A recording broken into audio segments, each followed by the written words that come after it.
comprehend life's hardships. Keep us ever in your watch till we can walk again with light hearts and renewed spirits. This we pray. Okay. There is one slide that I definitely have to show because the library demands it.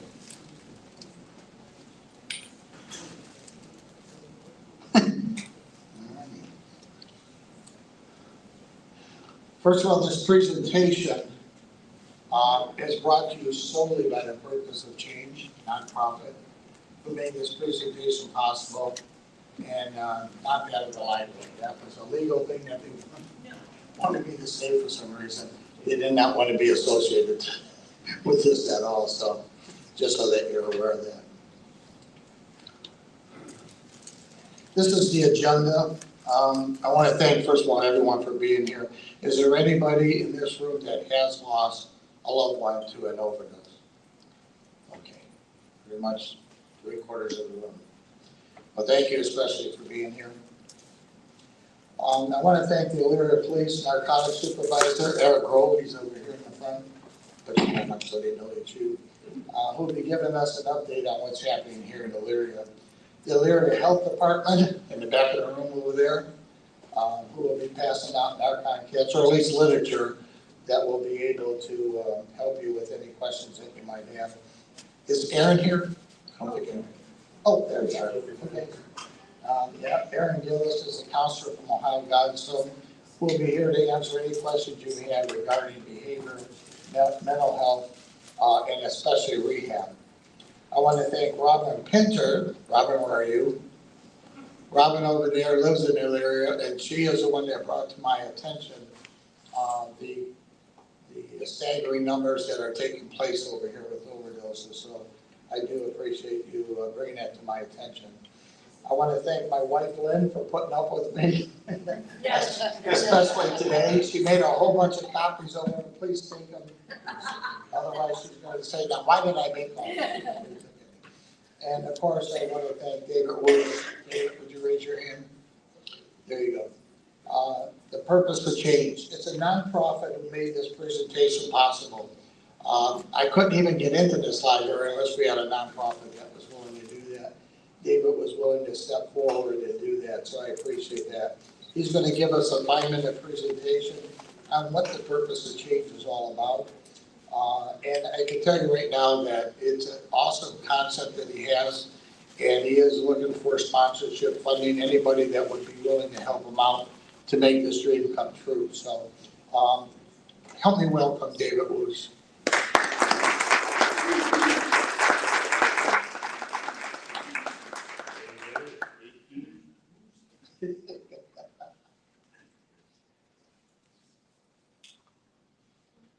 Yeah, I'm not nervous at all. Yeah, my name's Dave. I just celebrated 8 years sober in myself.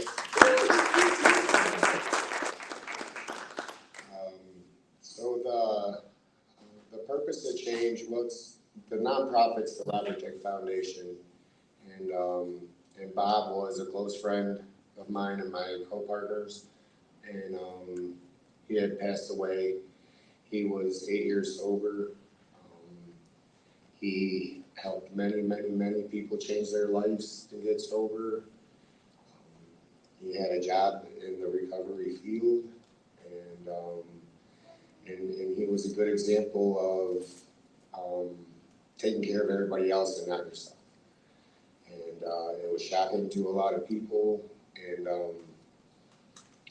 you know, I personally found him overdosed and dead. And so, you know, the nonprofit is stemmed, you know, to remember him, and that's where the Robert Dick Foundation came from. And we're doing business as the Purpose of Change, and you know, recovery starts with change. You have to be willing to make changes. You have to be willing to get sober. You have to be willing to surrender. So, right now, we've been established for a little over a year. And, and this whole thing's just come together, by a higher power, and that's where we got to where we are today. And, so we've been raising awareness for mental health and for addiction and recovery. If you've seen the race car outside, there's about 90 names on the trunk of that car. Probably 90% of them are all people that I know personally. And there's a couple on there that are friends of a friend. That started with the loss of my little brother. He passed away May 14th of 2016 from this disease. And we put him on the car as a loving memory. And it, just went from there to those 90 names. And, and the car is mean and it's loud and it's fast. And that's what we need to be able to fight this. And so our long-term goal for the nonprofit is to open a recovery farm, long-term sober living, and to be able to offer people the opportunity to build a life to have, to be sober for. A lot of people come off the streets, they don't have nothing to live for. They don't have, family, or, and it's just a revolving door for a lot of people. And, so the concept is to be able to go somewhere long-term and, plant a garden and take care of it, or learn a trade, I know several people that are supporting us in carpentry and welding, and I'm educated in several different things. I can fix your brakes, or change your roof, trim your bushes, whatever, and so it's just the idea, to make changes and change with a purpose, and that's where the purpose of change came from. Sorry. So that's pretty much what we're about, and we got to fight this together. How can people help you in your organization? We're accepting any kind of donations. 100% of donations go back right towards addiction, recovery, mental health, and a small percentage of that is going into a savings account towards funding the purchase land, and we're looking into grants and all kinds of stuff like that to make this dream come true. And just any support overall. We do a lot of work. We go down. A group of us go down twice a month, and we feed the homeless downtown. The people that are living in tents and under bridges, and we bring them a hot breakfast and clothing, and gift bags with snacks and toiletries and toothbrushes, and so we're always looking for help with donations for that stuff. A lot of that stuff's that we just being bought out of our own pockets. And the truth is, I was one of those people. Those people are mental health, and almost all of them have some type of addiction. And to have somebody show them that they're not forgotten. It's the same concept of the people on the trunk of that car. And we got to fight this battle together. These days, almost everybody out here either has this has hit home personally, or they know somebody that's either on drugs or lost somebody from overdose. Or, we have a huge mental health crisis going on too, and it all comes together. So I appreciate everybody today, and I appreciate you, Tony. We're honored to be able to help support what you're doing, and that's all. Thank you.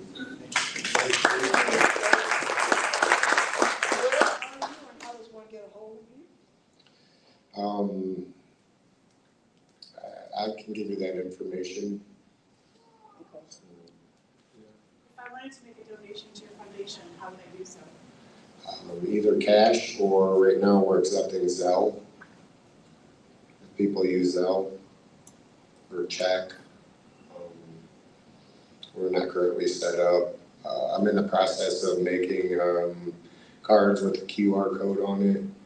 And on that card, when you scan it, it's gonna bring up all the local resources, Cuyahoga, Lorraine, Medina County for sober living, treatment centers, just as much information in any kind of way. You know, we're gonna have as much on there as possible, and eventually we'll be able to be set up with a website too for funding. But as of right now, we can really only accept cash, check, or Zelle. So, yeah. Thank you. One more. Where are you located? Right now, Columbia Station on it. So, Thank you. so anybody else? I'm sweating. What kind of barriers do you guys kind of cut with, representation, like wording, is it transportation and, like, what about financial issues? So that's one thing we're looking towards. You know, many addicts don't have a savings account and a bunch of money, and you know, or help with health insurance. So we're looking to provide resources as far as transporting people, getting them to their appointments, helping them get set up with medical and any kind of other state assistance that they might be able to get. As far as the farm goes, we're hoping to be able to take the people that fall through the cracks and they can't get the treatment that they need because of insurance, or their insurance only pays for so much. A big part of our recovery system fails because it's, you know, they get you into a 30 or 45-day residential, get you into sober living gets you a job, gets you on your feet and back out on the streets, and you just don't have enough time to acquire the tools to learn how to live sober, you know, to be responsible, to have money. And so that's why I think it's important to be able to have something long-term where people can actually take the time to invest it in themselves and not be rushed to get, you know, back to life. And yeah, any other questions? Where's the farm? Right now it's in my mind. I know. Because there used to be one in Oberlin. Yeah. Yeah. Well, I'm looking at some property in Litchfield. It used to be an alpaca farm, Magical Farms, if anybody's, Oh, okay. you know, and it would be awesome. I mean, it would literally be a recovery resort. There's 116 acres, you know, but they're asking $1 million for it. So, Yeah, Hope Recovery Community out in Medina has a farm. yeah, you're right. Yeah, I do a lot with the Medina people. I live in Cuyahoga County, but I know of people, and you know, there's farms in Michigan, and there's been success. yeah. You know, people really have success from. Yeah, the Woodrow Project had something similar to that, but not quite like a living farm. They have some chickens. And Yeah. I don't even have chickens anymore. So, but yeah, that's the concept and the idea, and you know, it's like I said in the beginning. I mean, this has gotten to this point, you know, really on God's merit. Like, I haven't put much into it. You know, the company that I work for, they donated quite a bit of money towards this. And sponsored the race car. You know, and just somebody offered to help me set up everything for the 501c3. Did it all for me, didn't charge me a dime, guided us through it, gave us all the information that we need for grants and the business plan and all that stuff. I mean, this is just how it came together, you know, it's just. Do you have a grant writer? Not currently, no. Okay. Do you write grants? No, I don't. I almost had one. I could probably find you one real quick, though. Any other No, questions? seriously. Thank you, I appreciate that. Okay, I'll check around.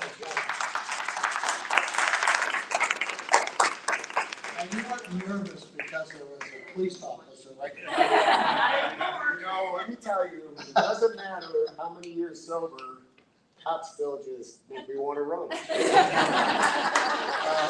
But listen though, okay, so here's the difference. Yeah. I got pulled over the other day, doing 70 in a pickup 35 or something by Lorraine County Sheriff on the back roads. He let me go, you know? 8 years ago, I wouldn't be here speaking today, that's for sure. This would be like video court if anybody knows what that is. So, David, I'm a special officer with Medina PD, and I drive a cruiser as security for Medina Board of Education for the high school. And even when there's a patrol car behind me and I'm in a patrol car, that's okay. these are the gifts of sobriety. There you go. I actually wanted to plug another foundation, Cardinal Crew. I was asked to be on the board of this foundation. There's some brochures back there on the table. And the reason why I'm bringing that up, David, you may want to get a hold of Dr. Stephanie Brode. This is a well-organized foundation that has all kinds of events, galas downtown Cleveland, where they bring in a lot of money. So that might be a good resource for you to tap onto. Okay, yeah, also I'd like to mention too, we're planning to do a startup benefit probably sometime September, October, in the fall. Awesome. Okay, and if you let me know about it, I'll post it on my Facebook, and I've got like 4,000 people on there, so. Awesome, thank you. Today, we're gonna have the opportunity to find out the who, what, when, and why of this drug fentanyl and new drugs. But before I go into my presentation, I'm gonna change things around a little bit. I'm gonna let Eric Grove come up here.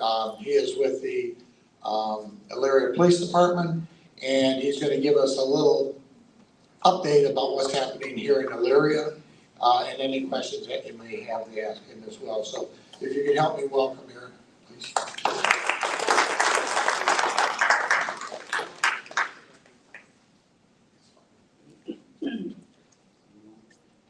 No, she wanted me to touch the mouse thing, so thank you. Okay. I'm just gonna slide over this way a little bit. Mike's kind of made me, well, I appreciate, Tony reaching out to me several months ago, and inviting me here. Certainly an honor. Again, my name's Eric Grove. I've been with the police department here in Elyria for almost 20 years. Probably 11 or 12 years of that I've served in our narcotics unit. So, you know, I've had a lot of great opportunities with the police department. I've done a lot of really good things for the city. But with that, I'm sure a lot of people can understand and know that there's a lot of negative and bad things that come with that as well. One of the things that I'm really, you know, unfortunately have seen has been transition, especially over the last decade or so in the city of Elyria with regard to opiates in general. When I first came into narcotics, the primary drug, illicit drug in our city was cocaine or crack cocaine. It's still certainly prevalent today, but I was talking with Tony before we started. Fentanyl specifically has certainly surpassed any other drug that we're currently seeing in our city here.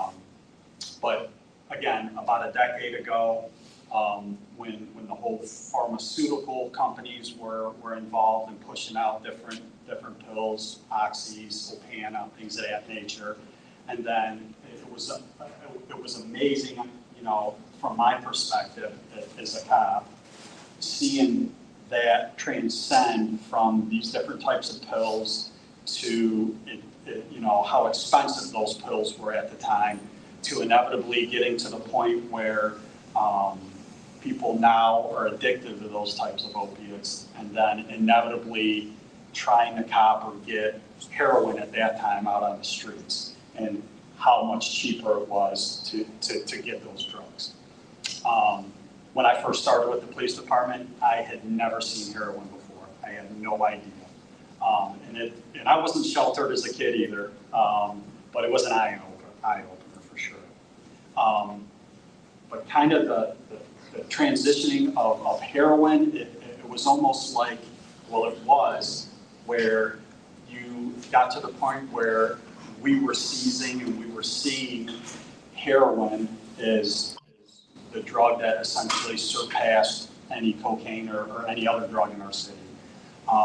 And then it got to the point where you started seeing heroin get cut with something other than like a baking soda or a 5-star cut or something like that. You slowly started to see fentanyl get introduced into the other opiates, mainly powder form at that time. Up until the point of a few years ago where we slowly started to see just fentanyl in general.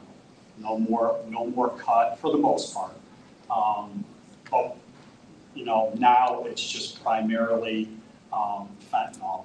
I believe last year in 2023 alone, just to kind of give you guys a perspective, just off of our narcotics unit seizures, we were talking about 2.5 kilograms of fentanyl just in the city of Elyria. That's not for Lorain or Lorain County or anything like that. And that's a lot. That's a lot. You know, I'm sure a lot of you know here today, it takes a small amount of fentanyl with how potent it is to have a negative reaction for someone. So fentanyl in the city right now is you know, it's everywhere.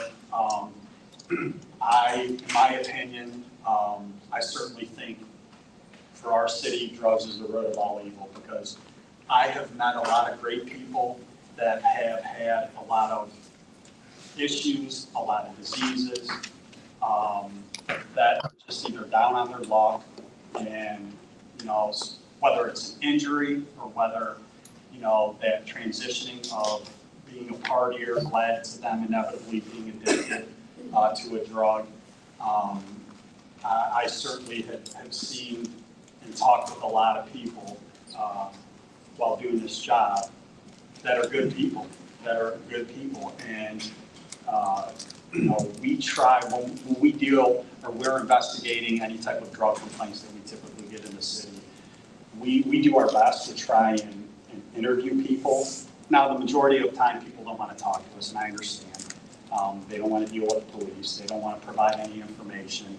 But I always like, and I still do, try to do my due diligence with trying to get as much information from people we speak to, because inevitably that information, that intelligence, I hope will help us to try and some way start to combat this, because it's a huge issue in our city. Last year, we had just in the city of Elyria, we had 141 drug overdoses. 23 of those were fatal drug overdoses. I was telling Tony, all of those, the majority of those were fentanyl related. A lot of those, there were different types of compounds within the fentanyl drug itself, or multiple other drugs within that overdose case itself. But we are certainly seeing fentanyl in powder form, and this past year there has been a huge surge of fake we call it fake fentanyl or fake Percocet pills, Fetty pills, fentanyl pills, press pills, you know, M30s, you know, whatever street name you've heard or you know of. But we are actually seeing fentanyl pressed into pill form, and essentially drug dealers are pawning that off as Percocets or some other form of, some other pill. So we are certainly seeing that. It's definitely a lot cheaper in our city these days to get fentanyl. It doesn't take much to get. And, you know, it was, like I said, it was a rarity to come across heroin a decade ago. In terms of arrests or seizures or things like that, but now that's all we typically deal with.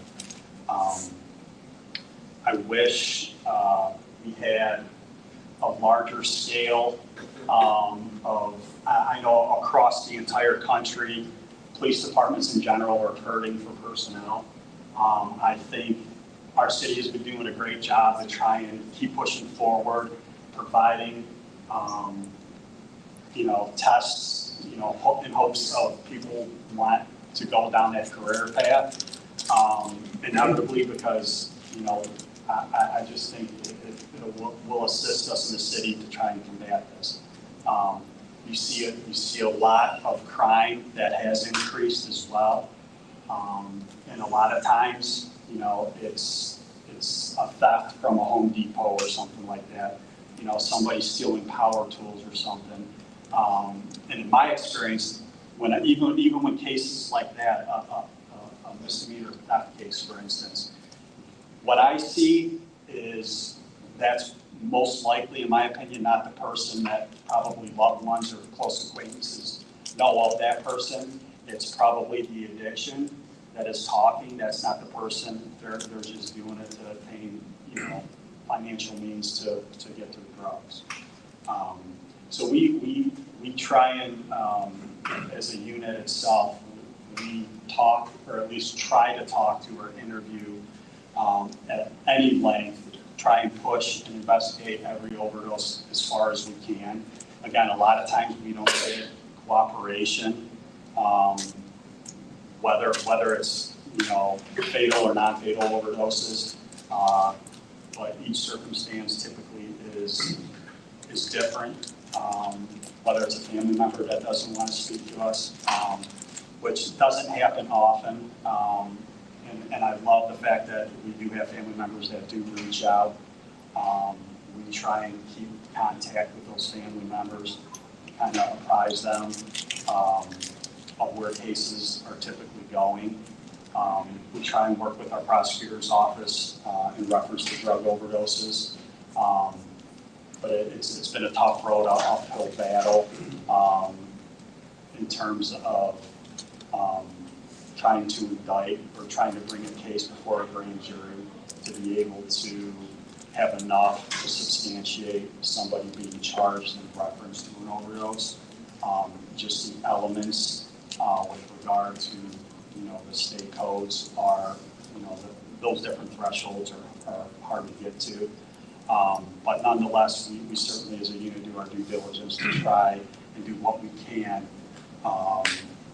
Even if it's just intelligence-based and gathering, all those types of things, even if it's just somebody that leaves a message and it's anonymous, for instance, all that stuff goes into our own intelligence database that we keep on file at the police department. You know, so, you know, again, whether it's, you know, a concern that anybody may have, questions, drug complaints in general, that's typically all we do as a unit. We just solely deal with drug-related offenses, mainly complaints from citizens and residents. I'd like to say that we don't get inundated too much with complaints, but there are a ton, unfortunately, out there. But I can leave cards here as well. If you guys have any questions, I'm certainly going to stick around. Or if you have any questions now, I'd be happy to answer if I can. Yes. Do you happen to have, it started in Massachusetts, a police-assisted addiction recovery initiative. Mm-hmm. where people can turn themselves into the police station and they help get them into treatment? So what we do is we actually have resources. We work pretty close with our recovery court over at Alariah Municipal Court. So anytime we do have somebody that comes to the police station, and actually a lot of times I get phone calls and I direct them to whatever resources that we have that we can reach out to and provide that person if they are reaching out. Because they started it at Berea in Olmsted Township. Okay. And back in like 2016, and last year it spread to Rocky River, Westlake, those 5 suburbs. Okay. And there's probably about 50 police stations in Ohio that do it. Okay. And what they do is when the person comes in, even if they have arrest stuff, okay, they deal with the addiction first. Yeah. And all that other stuff is put aside. And when they get them to a point where they can understand what they did wrong and everything,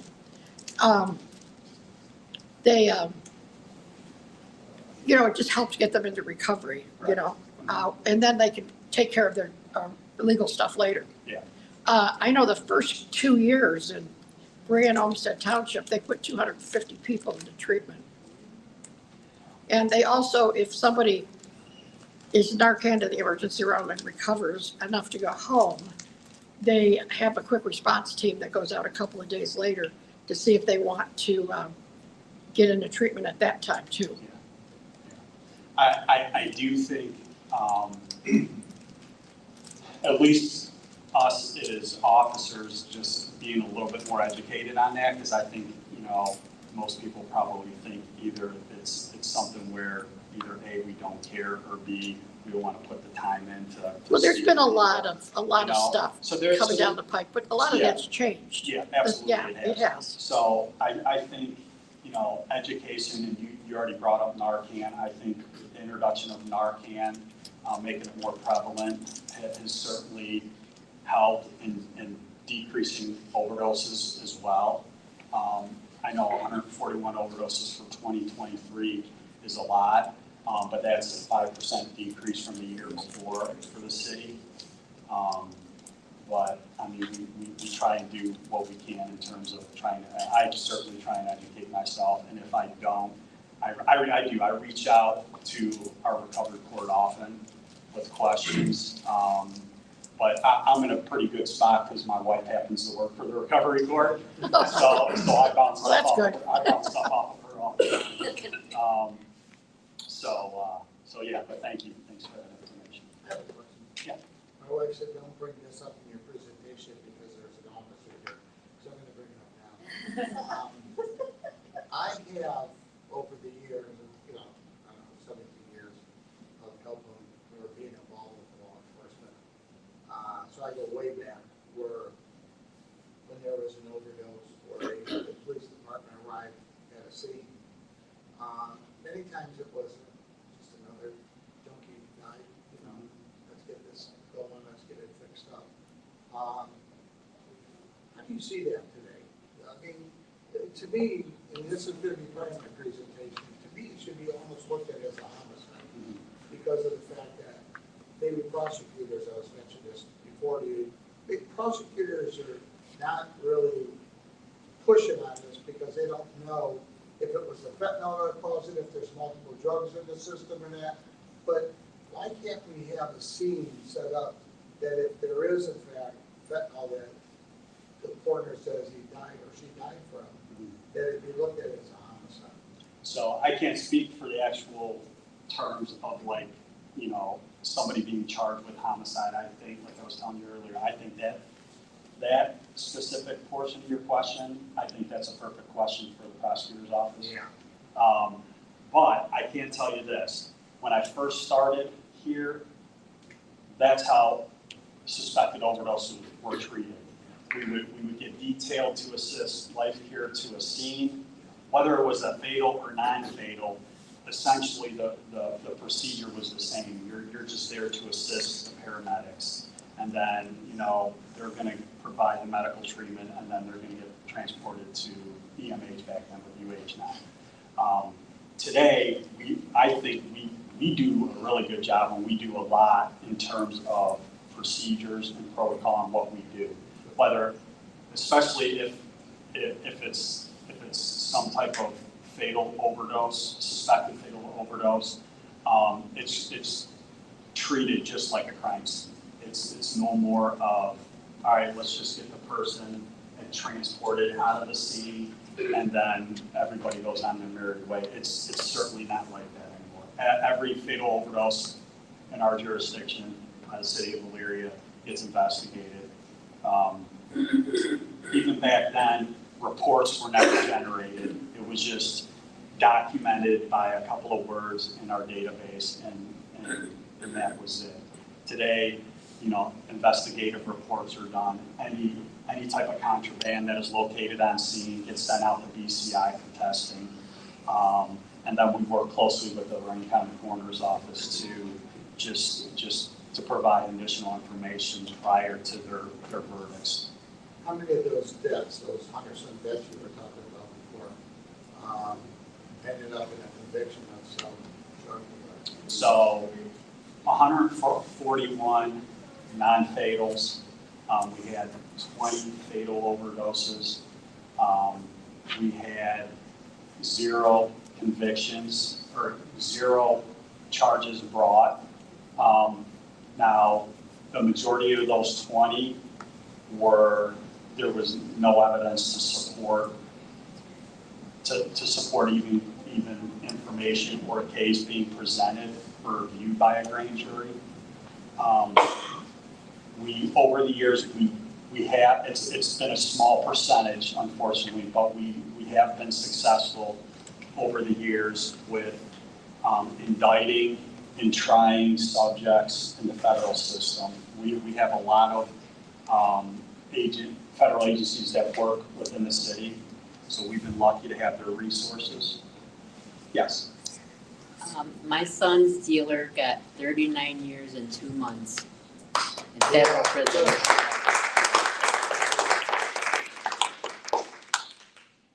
I've talked to the Cuyahoga County Coroner on many occasions, and my grandson died 8.5 years ago of a heroin overdose.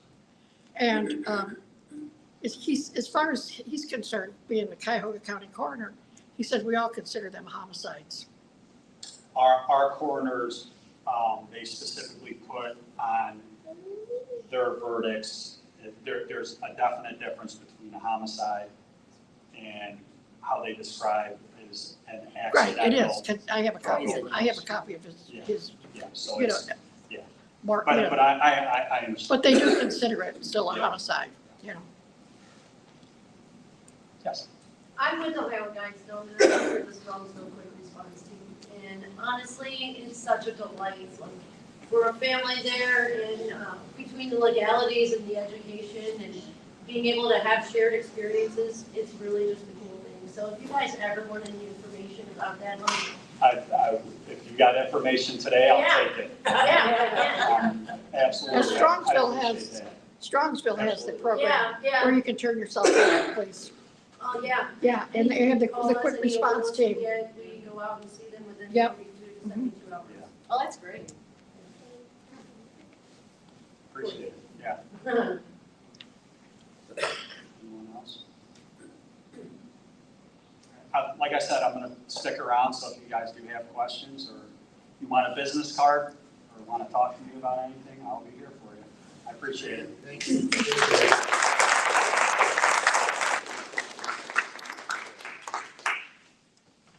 Okay. And that's about it, it didn't go off. All right, good.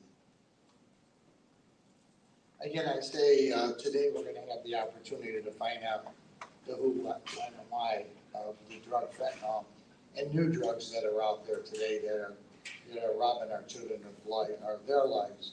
I'll go over how the opioid addiction got started, and I think it's really important. I know Eric was talking about 10 years ago, I was talking about 20 years ago, but we need to go back to find out how this all started so we can prevent things from going forward. If you don't know history, history has a tendency to repeat itself again. So it's a little boring in the beginning, but stick with me to the end, because at the end, the 2 videos are very worthwhile watching. We'll then, like I said, we'll review the 2 videos, one from a parent's perspective who lost their loved one and from an addict himself. After the presentation is done, then anybody that would like to get up and speak about it, if any of their loved ones will do that. I know we only have the room for 2 hours, but we're way behind as it is now, so I'm not too worried. If they kick us out, we have a police officer. I need some help. Back up. The real reason I'm doing this is not because I enjoy public speaking, as you can tell. David was talking about sweating. Let me tell you, I'm doing this for the person that I love and miss more than life itself, my grandson. I'm on a journey to help make awareness to the public, law enforcement, law directors, legislators, whoever will listen to me. More important to save one life at a time. I was talking to somebody the other day and I said, I feel bad because I don't get into schools, which I'd like to be able to do to show some of these videos. Maybe we get 20, 30 people that show up at that. And they said, listen, you don't know how many people's lives are saved as a result of them not even being there, but from the education that you're given. So when we leave here today, I hope that you all have some education you could go back and speak with your families, your friends. Again, this is why I'm doing it. David Jr., this is my grandson. I say it's murder, and maybe it is really involuntary manslaughter, but murder to me, and I'm going to explain that in a bit. A decision was made by the city prosecutors in North Royalton not to go after the person that supplied Jr. and his girlfriend, even though law enforcement will submit to the prosecutor's office for a decision to prosecute or not. Most prosecutors just won't do it. The reason most given is because it's hard to prove which drug if there are multiple drugs in their system that cause the death. Let's look at what prosecutors are considering or not regarding fentanyl cases, and then let's look at other drugs that the children are using today. So what are the prosecutors doing about this? Very little, if you ask me. And Eric's right. I'm going to be speaking with more and more prosecutors and legislators to see if we can make some changes. With the rise of overdose deaths, many like-minded prosecutors are looking into fair and just prosecution practices. One such practice is drug-induced homicide prosecutions. This is the practice of charging individuals who supply drugs that result in a fatal overdose with homicide, even in the absence of specific intent to cause that death. However, prosecutors concluded they should avoid drug-induced homicides. The reason they give me is they say a prosecutor's duty is to seek justice, advance public safety, and promote a fair and more equitable criminal legal system, one towards proven health approaches. And to me, this seems to be more focused on the equity of the criminal than on the victims themselves. This is why I plan to work with law enforcement, state legislators, and hope to get some laws changed that actually make the police department's job a lot easier. In such states that are more progressive, you brought up Massachusetts, New Jersey, there's such a thing called strict liability for drug-induced deaths. Under the statute, a person can be held strictly liable for the death of a person due to the use of certain controlled dangerous substances. Strict liability means that a person can be convicted even if they had no intent to cause the victim's death. It's a first-degree crime carrying a sentence of up to 20 years in prison. So what's classified as a drug-related death? When the underlying cause of death recorded on the death certificate is drug poisoning, drug abuse, or drug dependence. In Ohio, if you supply the overdose victim with drug that kills him, you can be charged with involuntary manslaughter, yet few are. However, in 2020, the Ohio Supreme Court affirmed the conviction and the 16-year sentence of a drug dealer who was held responsible for the overdose of one of his customers, even though he did not intend to cause the death. If you look at the number of overdose deaths versus the number of prosecutions, as I was mentioned to you, you can't even grasp that. Again, I say this is murder because, like most, Junior was not a junkie. He had no criminal record. He just graduated from high school. He didn't even know that he was taking fentanyl. As wrong as he was, he thought he was taking an M30 Oxycontin pill to hide the pain that he was going through with the pandemic, school shutdown, Zoom classes, etc. I tried so hard to get help for him. He came to me and wanted help. he would cry that he needed help.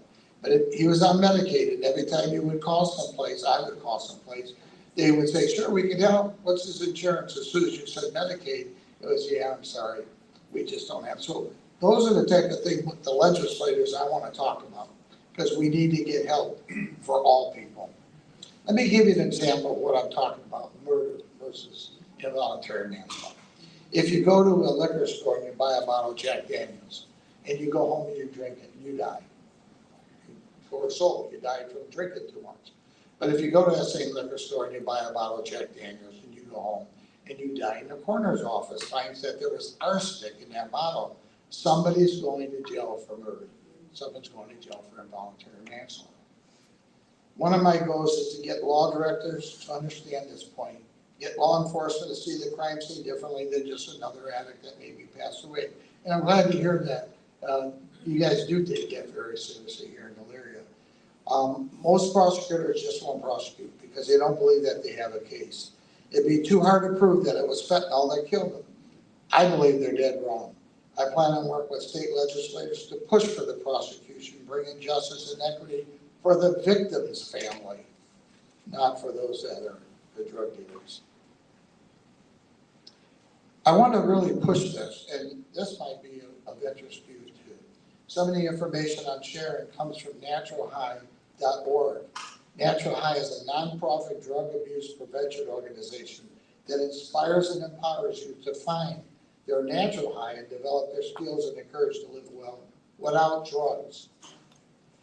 If you are a parent, a teacher, a social worker, an educator, please go there to this site. Here you'll find content and action steps that are easy, fun, and effective. And these materials are lesson plans that are free, and they encourage communities to use them as ongoing resources. What we want our kids to have is a high, a natural high. When you play sports, you're hiking, when you're going on dates, falling in love, you produce endorphins. And these endorphins find a natural high, relief in natural ways that kids would otherwise seek in drug and alcohol. They're also so precious. You don't need to take these drugs. They're just going to rob you of your precious life and, of course, cause us to live the rest of our lives in sadness and a piece of our hearts just ripped out. Most of us are familiar with the opioid crisis. Well, where did it all start? Well, we can go back to 1803 when the German pharmacists isolated morphine from opium. Let's just say that morphine played a crucial role in the Civil War that treated injured soldiers as an effective treatment for pain management. Unfortunately, though, it led to dependency known as the soldier's disease. So let's forward our discussion to the Afghanistan Civil War, which had spanned several decades. It was a multifaceted conflict that had far-reaching consequences, not only for the region, but also for the global community. One unexpected, little discussed consequence of this protracted conflict is the connection to the introduction and proliferation of OxyContin, a powerful prescription opioid that has contributed to the opioid crisis in the United States and beyond. In this presentation, you're going to learn the intricate relationship between the Afghanistan war and the rise of OxyContin. Afghanistan is known as the world's leading producer of opium poppies, the primary source of morphine and heroin. The country's geography and climate are conducive to poppy cultivation, making it a lucrative crop for Afghanistan farmers. The opium trade has been a significant source of revenue for various groups involved in the Civil War, including the Taliban, warlords, and local militants. During the 1990s, the Taliban controlled large swaths of Afghanistan and imposed a strict interpretation of Islamic law. In a controversial move, they banned poppy cultivation in 2000, which led to significant reduction in global heroin. However, the ban was short-lived and largely ineffective, as it led to a resurgence of poppy cultivation after the U.S. invasion in 2001. Now let's look at the connection between the Afghanistan Civil War and OxyContin. The connection between the Afghanistan Civil War and the introduction of OxyContin lies in the opioid supply chain. As poppy cultivation in Afghanistan increased, It contributed to the global supply of opioids, including heroin, the influx of cheap, high-quality heroin into the United States and other countries. It led to increased opioid addiction and overdoses like you would not believe. With a crackdown of prescription drugs, many addicts then switched to morphine and heroin, a very cheap, accessible drug. Because of how cheap, many individuals who were addicted to prescription opioids like OxyContin eventually turned to heroin when their prescriptions either ran out or became too expensive. This shift from prescription opioids to heroin only deepened the opioid crisis, with the Afghanistan opium production indirectly fueling the transition. Now, here's where we find the connection to the poppy pill into the United States. In 1996, the FDA approved OxyContin, a prescription painkiller containing oxycodone. It was marketed as a breakthrough medication for the treatment of moderate to severe pain, with claims of being less addictive than other opioids due to its time-release formula, which was a bunch of bull. In 2001, the label was changed, and I, like many others, believe it was changed to reduce the liability that drug addictions that were alarmingly taking place here in the United States. Why did addictions explode in the 1990s? In short, the Sackler family, the owners of Purdue Pharma Company, that developed the ethical prescription OxyContin. The launch sales strategies was to promote the product not to cancer patients. No, that market was too limited. Rather, they wanted to go to non-cancer patients with chronic pain. They developed close relationship with universities like Tufts, Massachusetts Generals. And what they did is they went to their, to help with their launch. They trained doctors, experts in pain, to go out and speak for the company to other doctors so that they would prescribe to their patients. And it worked. In the first year alone, it was $48 million. It worked. By the 2010, the net sales were $2.3 billion. Even though just after a year of sales reports were materializing, pharmacy benefit managers were cautioning doctors that treating chronic pain would lead to abuse. The company's answer was to make the drug maker feared like a tiger, so people would leave them alone. Eventually, Purdue Pharma and the Sackler family did reach a $6 billion OxyContin settlement and gave the family immunity from civil opioid lawsuits. In March of 2021, however, the House of Representatives introduced a bill that would stop that bankruptcy judge from granting family legal immunity. So in September of 2021, Purdue said, well, that's fine. What we're going to do is we're going to rebrand ourselves. And then they called themselves Noah Pharmaceuticals. So that was a different company altogether. The lawsuit did ban the family from engaging in the manufacture and sale of opioids. Recently, one of the brothers who owned Purdue was selling his Beverly Hills 4-bedroom home for a little under $20 million. The Sackler family today is still worth $10.6 billion. And if you haven't seen the movie Painkiller, it's all about the Sackler family, and I would suggest everybody watch it. That's what happened. OxyContin became popular as a street drug because of the quick heroin euphoria. Some docs abused this drug, prescribing it to patients who got hooked on it, and still others who are going to doctors just looking for that high. It's not drug lords necessarily or your next door neighbor killing your kids. And believe me, it's not just drug lords at the Mexican borderline. Our kids are going to those borderlines, getting those drugs and bringing them back. That's why education is so important. But in 2019, this Virginia doctor received 40 years for illegally prescribing more than 1 million doses of OxyContin, hydromorphine, fentanyl, and other opioids to patients for years. Dr. Joe Smithers operated a pill mill. He was convicted of 800 federal drug charges.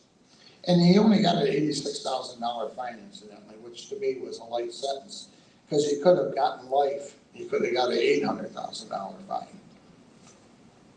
So what is fentanyl? When docs prescribe a prescription, it's an ethical prescription.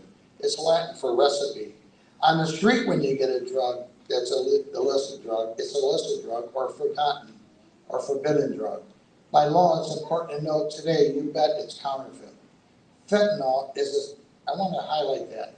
If it doesn't have your name on it, and your doctor's name on it, it's counterfeit. And if you take it the first time and you don't die, okay, you take it the second time, you don't die, okay, but that third time, you're gonna die. It's counterfeit, it's being pressed. It has dangerous stuff in it, and we're gonna get into that in a second. Fentanyl is a synthetic opioid painkiller to treat moderate to severe pain, often prescribed during surgery or after for those suffering chronic pain who have a tolerance to other opioids. Illicit fentanyl is sold in powder, pills, or liquid in eyedroppers. It's being mixed with other drugs such as cocaine, heroin, methamphetamine, MDMA, which is a date rape drug, weed, and yes, law enforcement is starting to see it in vaping.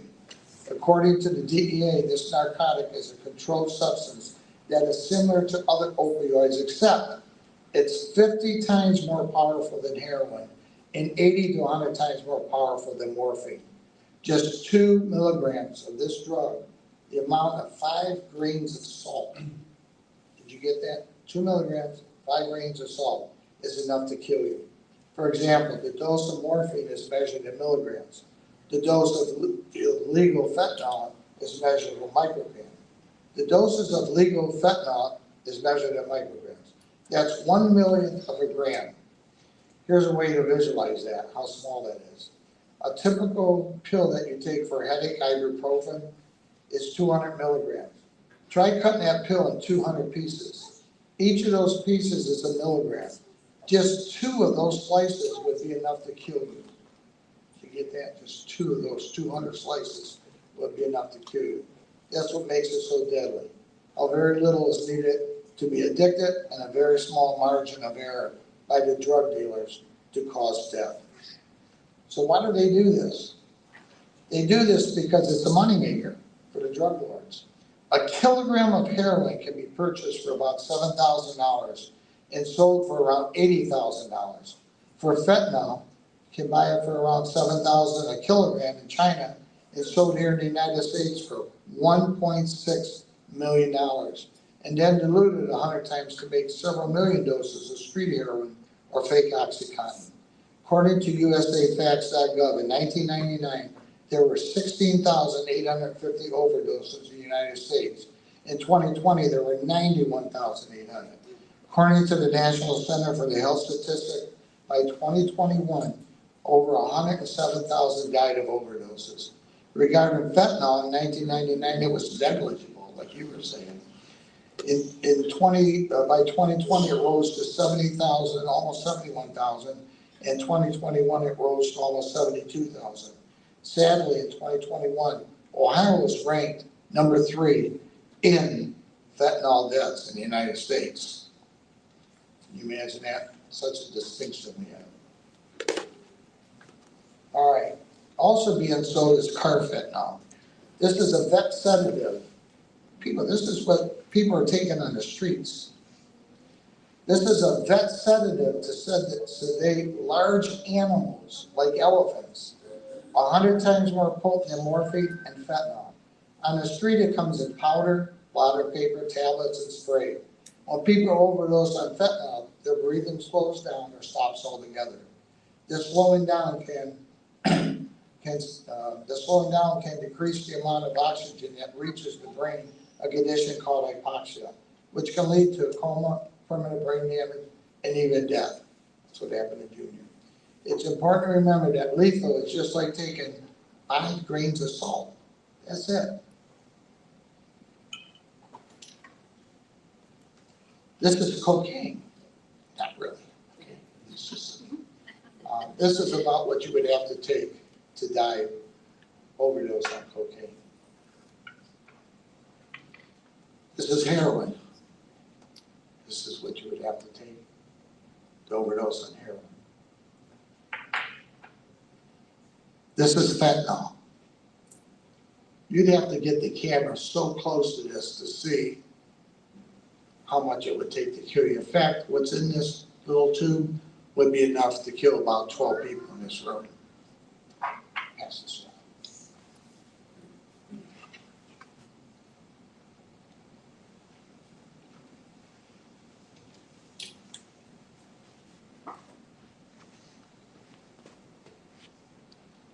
So, how are they getting fentanyl?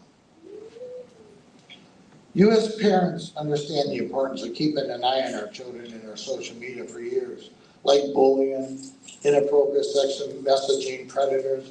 However, social media has become a way to sell and purchase drugs today. Snapchat, for example, you order it and the message goes away. 8 to 10-year-olds were ordering these drugs and bringing it to their homes and dying. Fentanyl patch. It was initially developed here in 1959 and introduced in the 60s as an intravenous anesthetic. Later, it was promoted to treat cancer patients. When I was in pharmaceuticals, we sold fentanyl extended release transdermal patch to critical care docs and transmucosal to cancer patients that's under the tongue. It was used in the management of chronic pain for cancer patients. It gives consistent drug therapy through the skin right into the bloodstream, provides pain control for those who are unable to swallow meds. You just peel the back of it off and stick it on your upper arm, and it provides relief for up to 72 hours. No shots, no IVs. Great, right? But then came the addicts. What do you think they did with these? Yep, they took the adhesives and were chewing it and snorting it and smoking it, whatever would give them a high. Patients were finding the patches were falling off, and their children were picking them up and putting them in their mouth and dying from it. So what are the effects of fentanyl? I mean, fentanyl, people take it all the time, right? Fentanyl, morphine, heroin, and many other opioids work in similar ways. These type of drugs bind to the body's opioid receptors in the brain that control pain and emotion. That's why opioids make one feel relaxed and joyful. Unlike other drugs, fentanyl is unique because it binds and acts quickly. It also requires a much smaller dose than heroin or morphine. For this reason, fentanyl is a far more dangerous substance, especially when one develops a tolerance and dependency on it after a while. So people do take it and they get this dependency, but then, they go into rehab. And the brain develops this tolerance to the drug, diminishing the sensitivity and making it hard to feel pleasure from anything beside the drug. Drug use takes over their lives. This is why some die from it and some don't.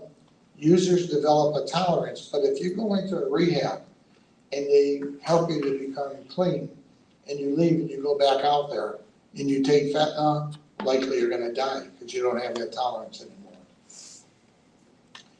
I have friends that are pharmacists and they cannot tell the difference between the real drug and the fake drug. So don't even think that you could tell that.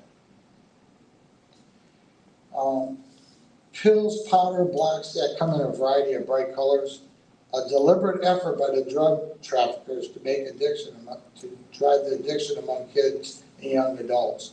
The pandemic intensified the risk factors for adolescents, early life stresses, social isolation, boredom. So they turned to social media and found that they could get these drugs delivered to their home. Many got fentanyl and didn't know it. This is really big. I don't know if you're seeing that as well, but they're really starting to target younger kids today.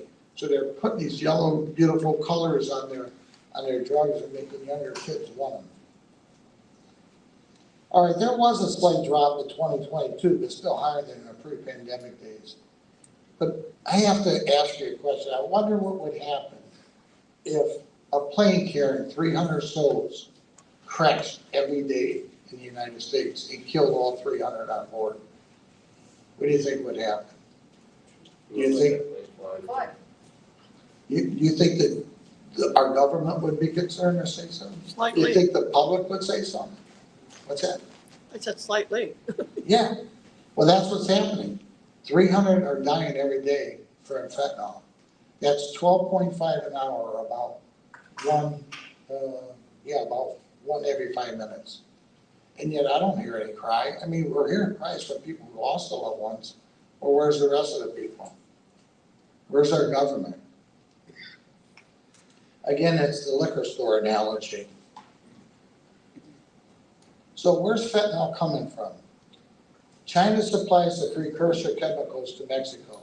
The illicit form of fentanyl is then created in discrete labs in Mexico and smuggled into the U.S. by drug lords. You're going to find it sold in counterfeit pill form, frequently made to look like the real thing. This is what happened with Junior. His girlfriend bought from her cousin what they thought was a canine pill, which is an OxyContin 30 milligram pill. She texted Junior saying that she thought it was pressed.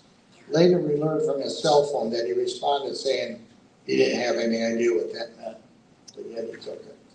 That night around midnight, he and his girlfriend came home from work, and around 3:30 in the morning, my wife had heard a noise and went to his room to check on him and found him unresponsive on the floor. He had taken half the pill, then the other half. We performed chest compressions till the EMTs arrived.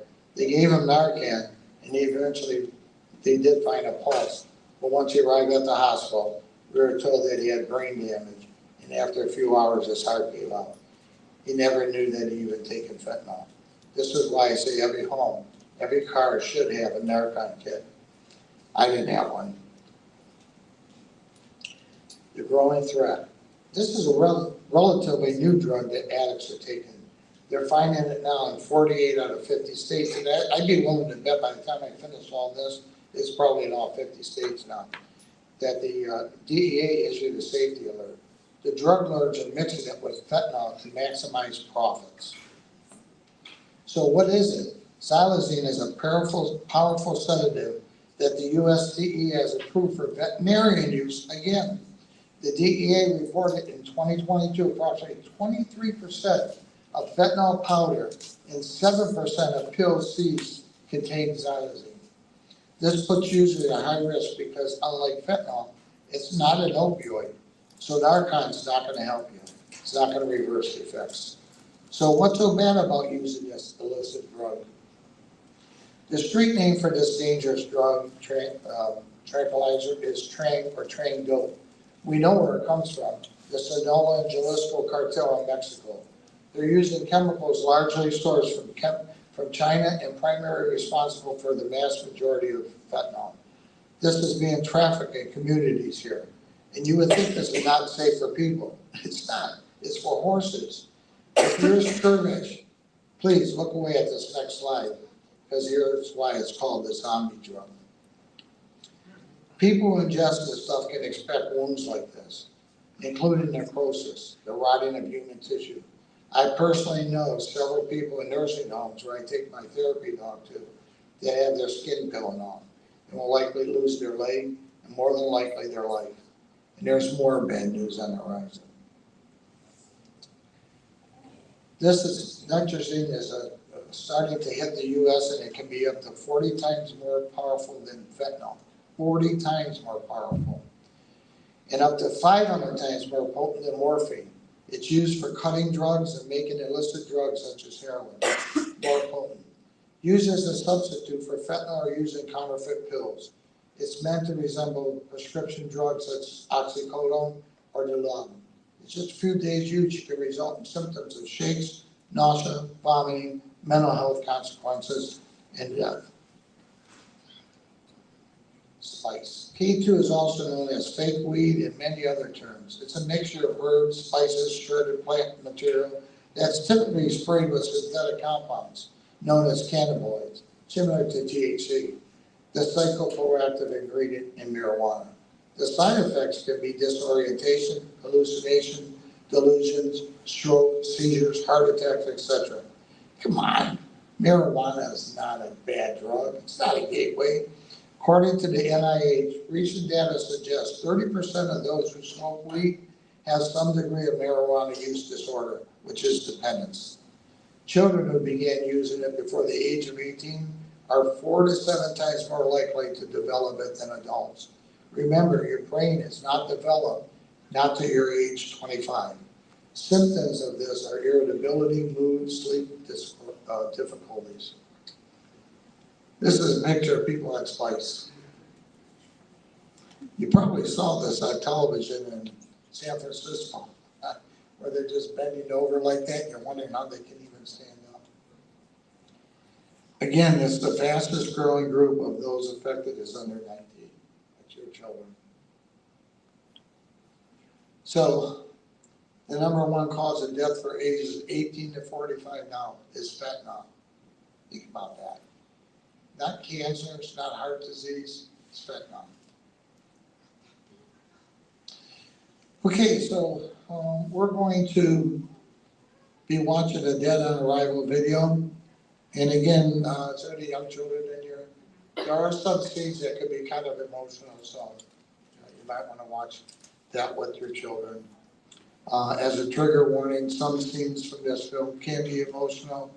And after the film, we'll have an open discussion. Of course, we already had our speaker talk. Let me see if I can get this on now.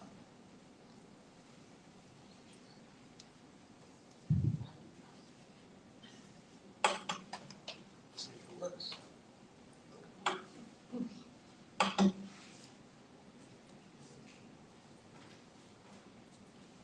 They're taking one drug, and turns out they're being killed.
No, that's not.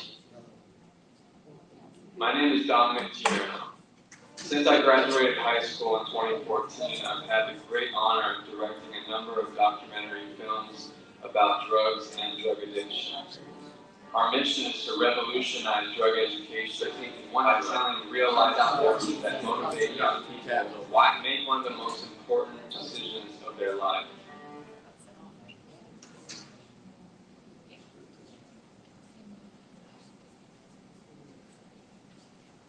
Always something.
My name name is Dominic Tierno.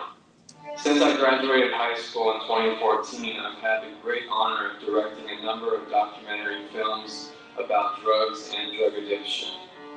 Our mission is to revolutionize drug education by telling real-life stories that motivate young people to make one of the most important decisions of their life, and that's the decision to not use drugs. 2020 was the worst year for drug overdose deaths that we have ever seen. In the beginning of summer in 2020, I came across this article. A 14-year-old kid from a town I grew up in had died from what appeared to be a drug overdose. He's a smart, funny guy who, like many kids, was struggling with some anxiety issues and decided that he would turn to drugs to see if he could help himself with that. What happened was he went and bought this pill, this Oxycontin pill, from a guy he had known, because he thought that pill might ease the pain of what he was going through mentally. Well, he didn't know it, but that Oxycontin pill wasn't a real Oxycontin pill. It was a fake pill. It looked just like the pill that he wanted to try, but instead of Oxycontin, it was made with fentanyl, a synthetic opioid known to be 50 to 100 times the strength of morphine. That one pill he took that night killed him almost instantly, and his mom found him dead in his bedroom the next morning. Before I can even finish that article, I'm scrolling through and I see another linked article. Not far away, around the same time, another 14-year-old dead from fentanyl. So then I go back to Google and I type in fentanyl deaths. I hit search, and then it all made sense. I saw another kid, and I saw high school students, college students, young adults, all recent, all over the country, all dead from fentanyl. And so I'm looking at that and I'm saying, these aren't just normal overdose deaths. These people think they're taking one drug, and turns out they're being killed. Why have we not heard about this? It's a drug 50 times more potent than heroin, and doctors say just touching it can send you to the emergency room. We're talking about the synthetic opioid fentanyl. The first time I heard about fentanyl was my sister busting in my house being like, don't touch anything in his room, it's fentanyl. And I'm like, I don't even know what you're talking about. Like, I have no idea what's going on now. So most people haven't heard of this because we haven't been talking about it. Back in 2013, when it first started showing up, only about 3% of drug users were dying from it. Now we're looking at over 50% of drug deaths being attributed to fentanyl. If Alexander could have got a lesson, I wish he knew about fentanyl. I wish he understood that fentanyl poisoning is real and that every time you try something, you're playing with your life. It is pill roulette every time you try it. As a mom of a kid that was just trying to experiment for her kids. As a mom of a kid that died just wanting to experiment, I wish I could just shake you and tell you and make it real for you. But I don't know how to do that. I won't be there when you're faced with these decisions. I know that if he knew the effects of his passing, it would crush him. He never intended for me to find him on his bedroom floor.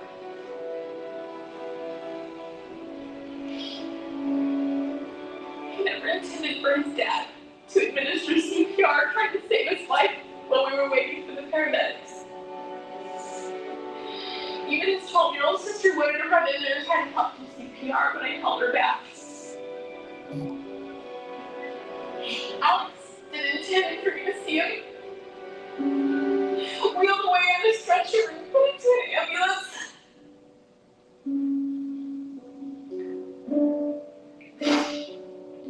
Alex had no intentions of me seeing him lying on a stainless steel table, covered with a sheet with only his head showing.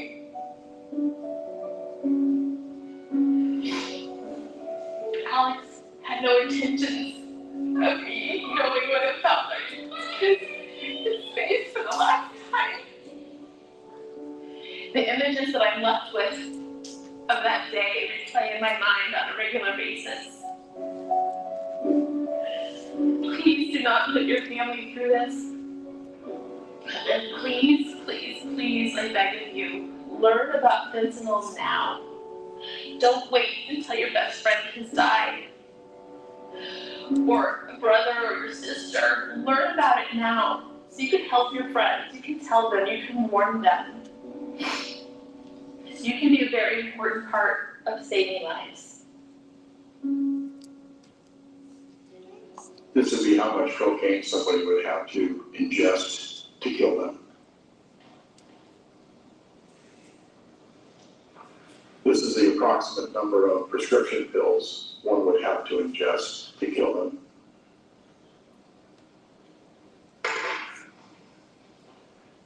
This is the amount of heroin the average person would have to ingest to kill them.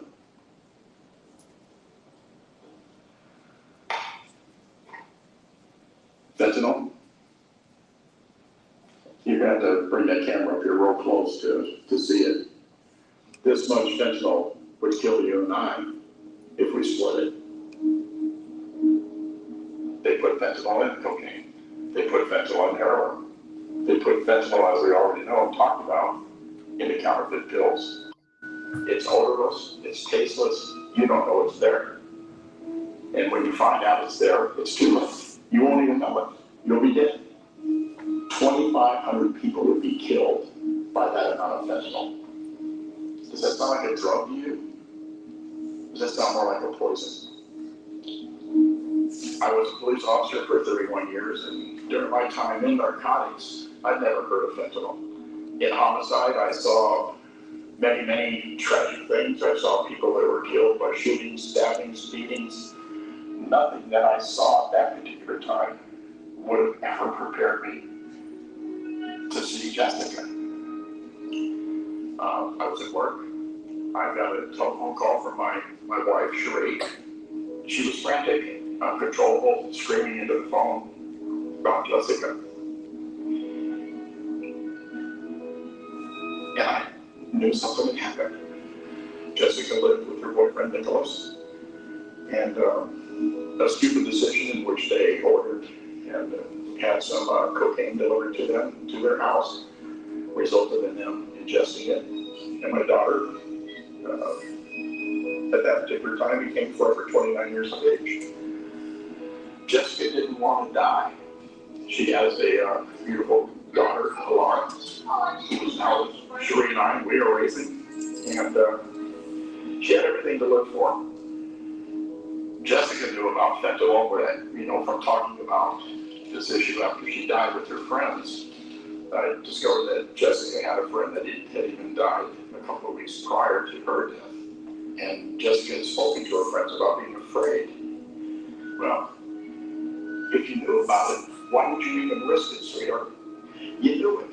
Why did you make that bad decision? Those are things that you'll never answer. We're just trying to prevent it from happening to somebody else. Dealers are using social media to show off what they've got, infiltrating feeds of ever younger teens curious about this flashy lifestyle. With more addicts and overdoses by the day, they've got drivers on demand delivering any drug to your door 24/7. Social media app has changed the game when it comes to narcotics. Fentanyl's all over the place, and just massive amounts of it. And some of them are going to fall trapped in that. 4 years ago, the DEA in Arizona seized 0 fentanyl. This last year, we seized enough fentanyl to kill 70 million people. You're playing Russian roulette out there when you're taking these pills and you're buying this stuff off the street. Social media has completely changed the landscape of the drug trade. Most people start by searching for what they think are prescription medications, and drug dealers respond saying that's what they have. But what you have to be careful about is what you're asking for and what you get can be 2 different things. And if you're buying the stuff from somebody online, their bottom line is they're just hoping to make a quick buck. They don't have your best interest in mind. They'll tell you whatever you want to hear. And unless you're getting these drugs from your doctor or a licensed pharmacy in a bottle that has your name on it, you may as well assume these drugs are fake. You're not getting the real thing. Fentanyl's literally taken over the drug market. It's in everything. It's in meth, it's in cocaine, obviously counterfeit pills that are out there. We're starting to see it showing up now in marijuana. The people who made this stuff, who are putting the fentanyl and everything, they have one goal: to get you hooked. Fentanyl is highly, highly addictive. They're going to trick you into thinking you're getting something you're not, to take you down that rabbit hole, to get you hooked on fentanyl and have you become an addict. Because to them, you're a customer, and you'll be a returning customer at that point. One of those times, you're going to get enough fentanyl to kill you. Alex was in her bedroom at night, getting ready for bed. She went on social media in search of oxycodone. It wasn't hard for her to find a drug dealer, and she had what she thought was oxycodone delivered to our house. One pill had enough fentanyl to kill 5 people. My daughter took half of this pill and died instantly. In an instant, my life was changed forever. My last memory of my daughter is of her being wheeled out on a gurney. I saw my daughter brought into this world, and I saw her leave this world.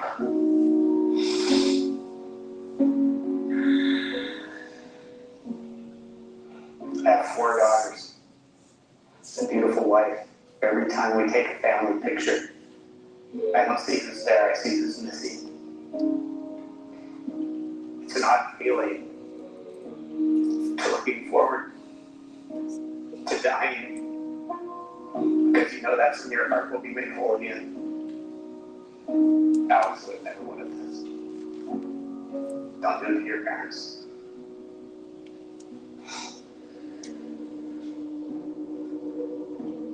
The end of the world at the palm of my hand. If you can't come with me, I'll understand.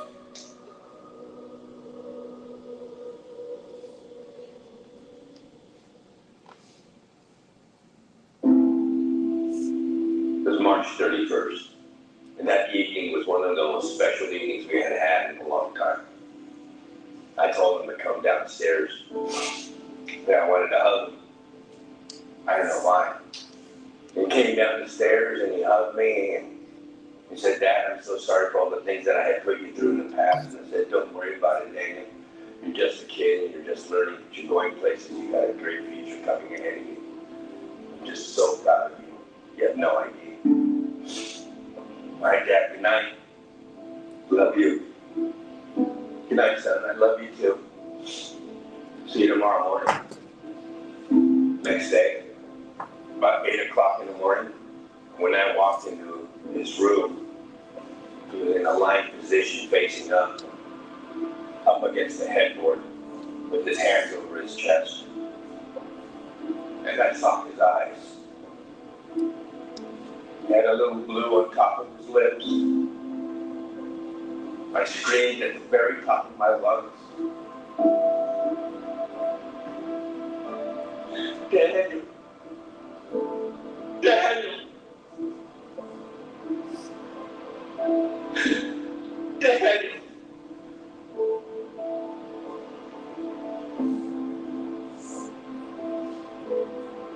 I called the paramedics. They carried him down the stairs and put him on the first floor and started doing chest compressions. And then they took him to Los Angeles Children's Hospital where we were put in a waiting room.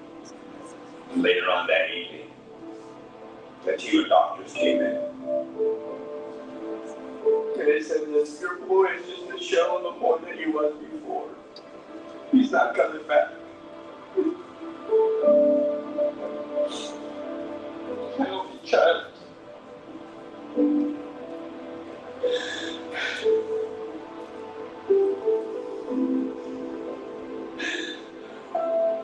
But I couldn't protect them.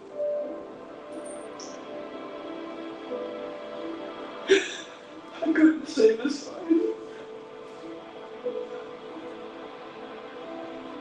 I couldn't save my son, Daniel. My son is gone. It wasn't supposed to be this way. He was supposed to graduate from high school this year. If you love yourself, you respect yourself, you love life, you have a choice. Because it is between life or death.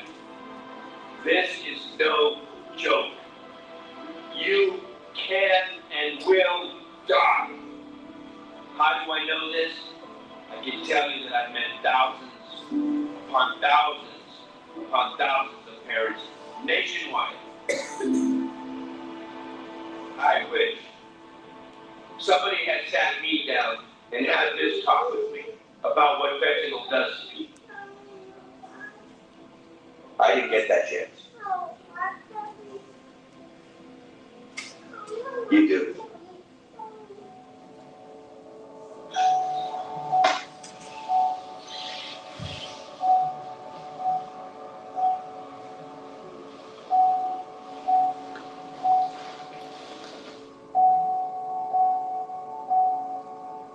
You know, there's always been one main problem with the films that we make, and it's the reason why we try to keep them as real and as relatable as possible. People just so commonly think that it will not happen to them. I'm talking about great people, nice people, cool people, intelligent people with big plans for the future, big potential. Gone. Because of one choice they didn't know would end their life.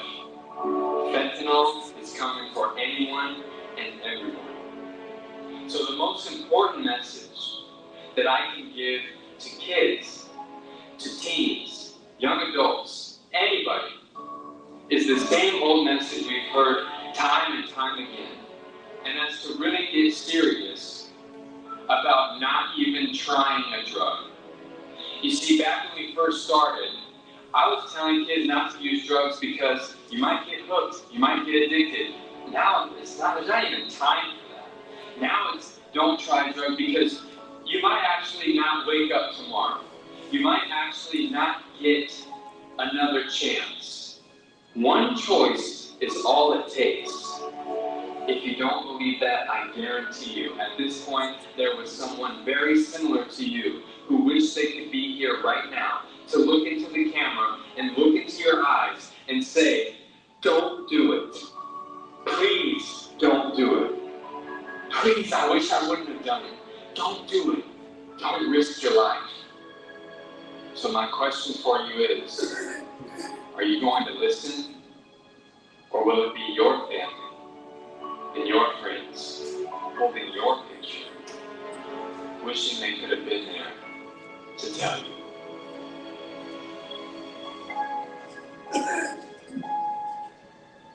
This is my son, Alexander. He died at 14 years old from fentanyl poisoning. This is our daughter, Jessica. She was 29 years old when she was killed by fentanyl. This is my daughter, Alex. She was murdered at 20 years old by a drug dealer who sold her a counterfeit pill made of fentanyl. This is my son, Daniel Joseph Huerta Johnson, killed at the age of 16 by illicit fentanyl. This is my son.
to ask a couple questions.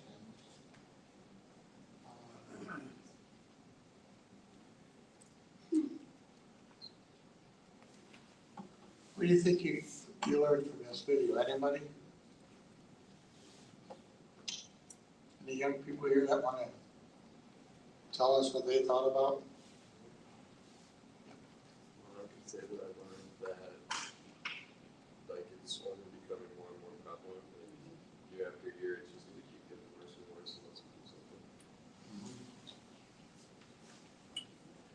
And also, did you notice in the beginning of the film, there was a boy playing football and he fumbled on it and they were making fun of him and there were parents fighting and one of the kids was in the room. A lot of stress, a lot of pressures.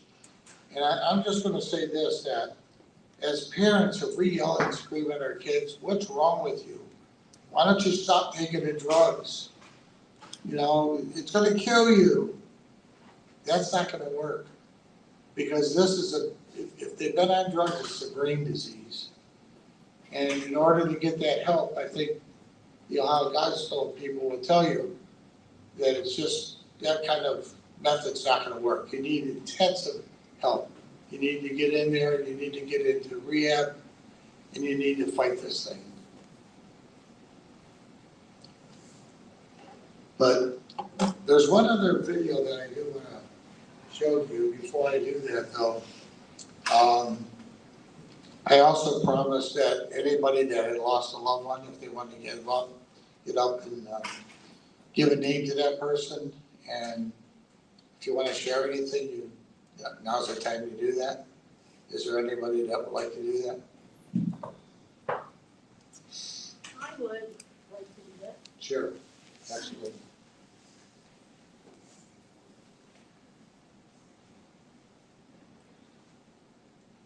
Okay.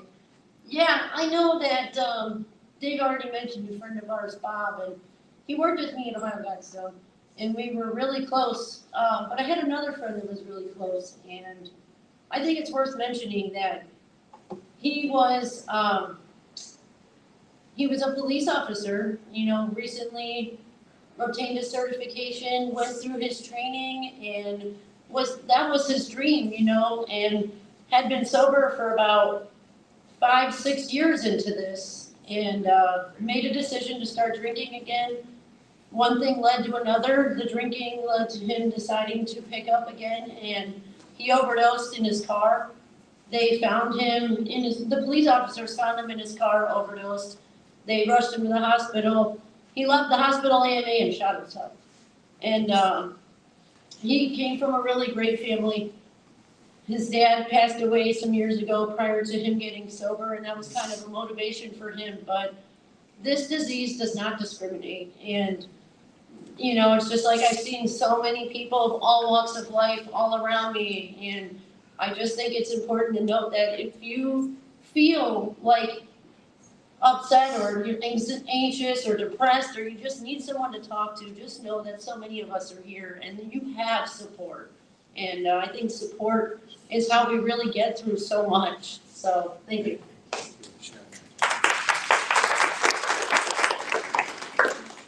Yep. I'm having a back problem, so I'm not gonna get up. It's okay. My grandson died 8.5 years ago of a drug overdose of heroin, okay? Sorry. And to say that it devastated our family was an understatement. First of all, he was taken to the hospital on August 29th, and we didn't find out that he was dead until the 31st of August. Oh, wow. The hospital never contacted my daughter, myself, no one, okay? Somebody put on a Facebook post that said, rest in peace, Taylor Foles. So some kids, I think they're all lying to us. I think they were there. But anyway, my daughter got a call on Monday, which was the 31st, saying that Taylor was in the morgue. And, you know, I used to be a professional in the hospital, so I researched all of this stuff right down to the minute that he left work the day before he died.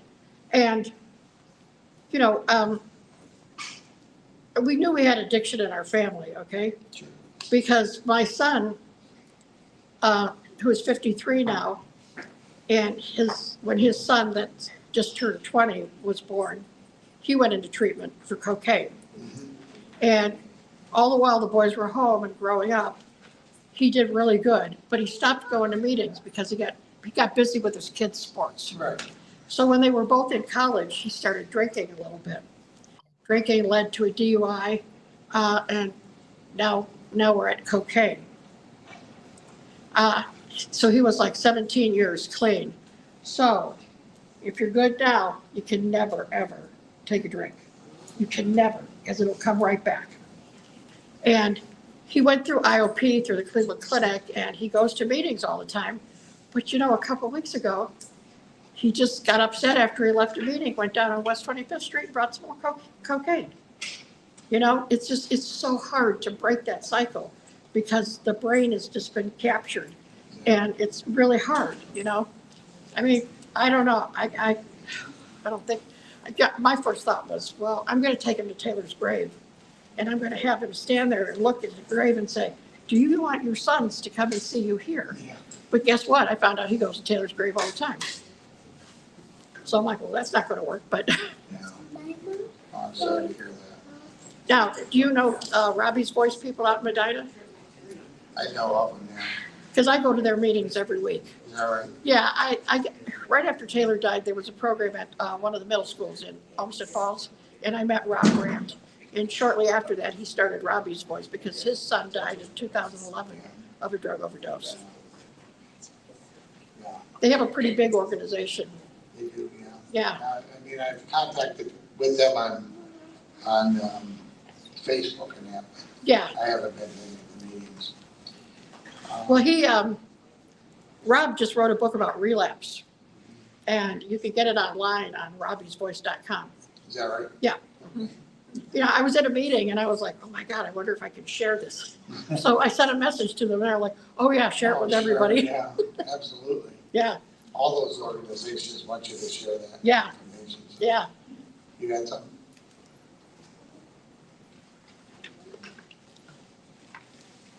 My name's Betty Christie. This is my son, Michael Christie.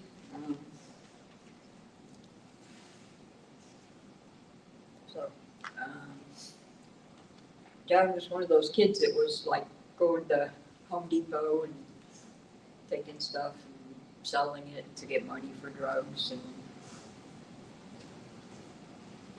I even called Home Depot and Walmart and was trying to tell them how he was doing it and stuff, and they didn't really want to talk to me. So, but I did get a call one day from Amanda Berry from the Lorraine County Sheriff's Department. She told me who she was, and I said, "Is he dead or is he in jail?" She said, "Neither, but I'd like to put him in jail." So anyway, finally, he wanted treatment, and we didn't know where to turn. And I called some places, and he didn't have insurance, so, but anyway, I finally talked him into turning himself in, and so he got into the drug court and CBCF and went through the treatment. He got out and he was thrilled. But he was only in there for, I think it was 2 months, and it's just not long enough. And he just started pacing and pacing and pacing, it just was eating him up. And so I could see it on his phone later, that he connected with somebody at Road to Hope in Elyria that was staying there. And, he told his girlfriend that, he always used heroin, and that's what he was getting. And anyway, I found him dead in the bathroom 10 days after treatment, and the toxicology came back as methamphetamine. Wasn't heroin. So anyway, I'm involved in several groups now, and I hate it. Takes up my time, takes up my money, but I have to do it you know, because you just have to. Because I didn't know where to turn, and I figure if, you know, I can tell other people where they can turn to get help, then that's what I need to do. So, anyway, thank you. Thank you. Here's the website. It's SAMHSA put it out there, and it's findtreatment.gov. It was started by a family in Bay Village who lost their daughter, and it was called Emerald Jenny Foundation. But then the federal government decided to take it over, so they gave all that information. Yeah, of course. So anyway, it's findtreatment.gov, and all you got to do is put in your state, your zip code, whatever, and it gives you like a list of all kinds of treatment places, recovery centers, everything. Okay, that'd be great. Yeah. Put that down. Is there anyone else? Looks like you shyingly don't want to come up, but you have somebody you want to just give a name to? Sure. Robin just handed me it and she was like, there, go up there. Sorry. That's okay. This is my Emma. She's been my best friend since I was middle school. And I don't really want to talk about those information, but she's been my best friend since 7th grade. And Robin can agree that we used to get into so much trouble together. But I don't really know what to say, but I'm a Rose, forever 18, and if you ever need help, please help. Because everyone loves you, even a stranger loves you, and you know that you're worth it. Thank you. Thank you.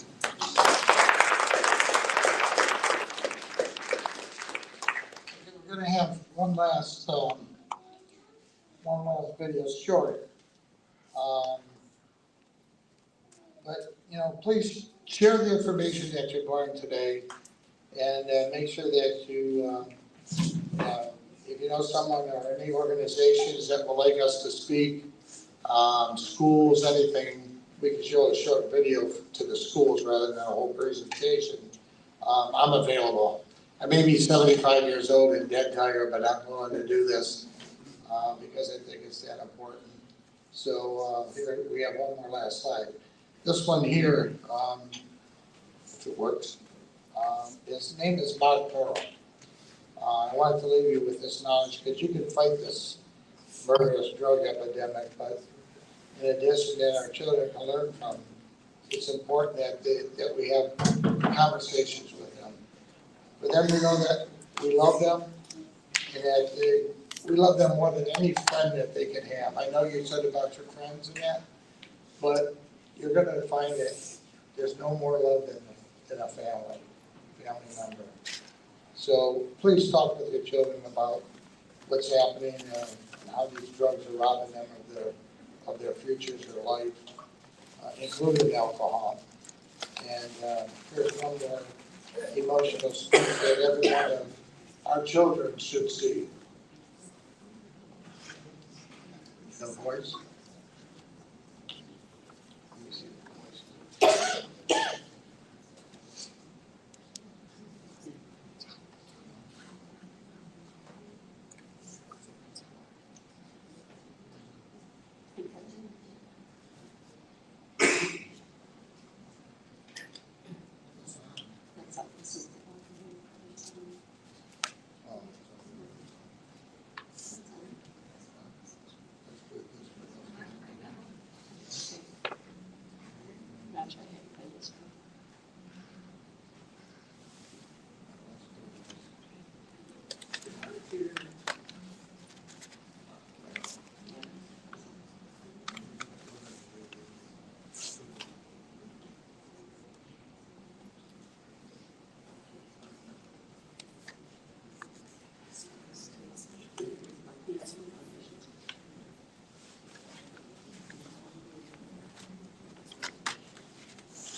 we seem to be having some audio problems, so,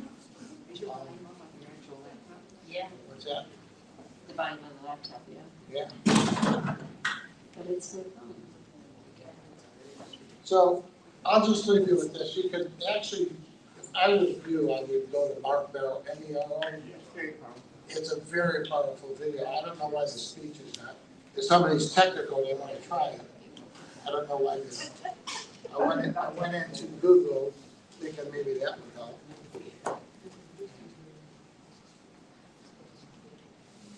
Close that one and just open a new one. I did. I went to Google. In the videos, there are voices.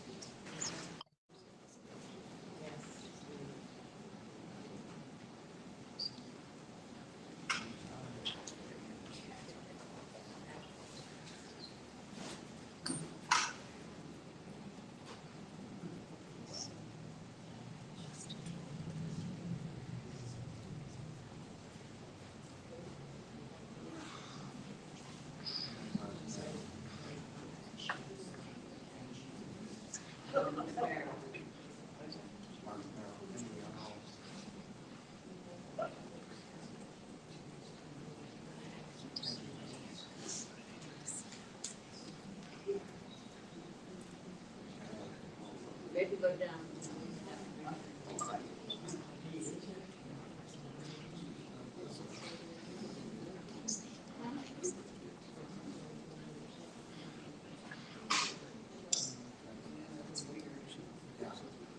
Gotta do the problem. Again, I want to thank everybody. Unfortunately, this is not working. If you have a chance, it's Mark MERO. It's a great video to watch. I want to thank everyone for coming, and if anybody has any questions or anything that they'd like to add, or if you'd like to see anything in a presentation going forward, please let me know that. Yes. Do you know who Dr. Nicole Labor is? Who? Dr. Nicole Labor.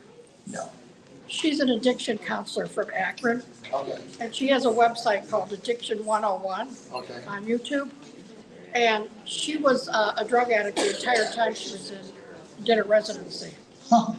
And she finally went to them and she got clean. They put her in treatment. Doctors have a great treatment program. When a doctor becomes addicted, it's like a 6-year plan. Sure. You know? But anyway, and it has like an 80% success rate.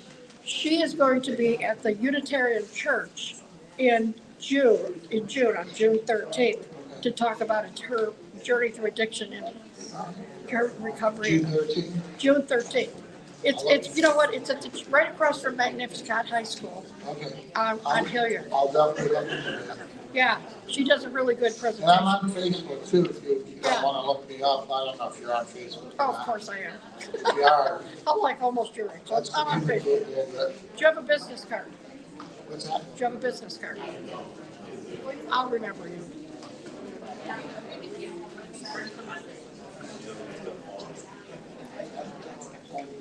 Oh.